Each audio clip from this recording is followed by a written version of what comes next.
বিগত 5ই আগস্ট আমাদের পার্শ্ববর্তী রাষ্ট্র বাংলাদেশের গণতান্ত্রিক পদ্ধতিতে নির্বাচিত সরকারকে কট্টরপন্থী জামাত ইসলাম বিএনপি দেশের ছাত্র সংগঠনকে লেলিয়ে দিয়ে রাস্তায় নামিয়ে হাসিনা সরকারের বিরুদ্ধে আন্দোলন করে হাসিনা সরকারকে ক্ষমতা থেকে পদচ্যুত করে।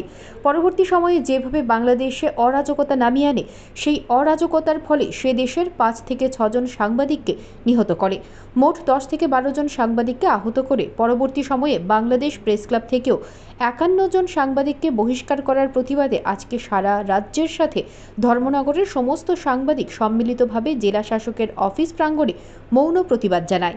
Bureau report, digital Tripura.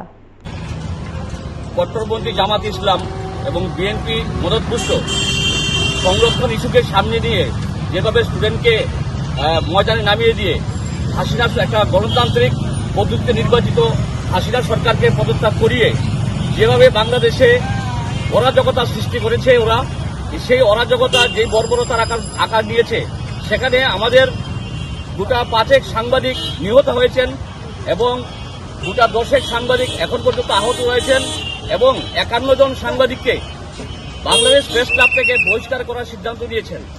এরই প্রতিবাদে আমরা আজ সারা ত্রিপুরা রাজ্যের সাথে ধর্মনগর শহরে আমরা যারা সম্মিলিত সাংবাদিক, সমস্ত অংশের যে সাংবাদিক আমরা এর প্রতিবাদে আজকে এই জায়গাতে ধর্মনগর জেলা প্রশাসনের অফিসের প্রাঙ্গণে আমরা আজকে মৌন প্রতিবাদে সামিল হয়েছি।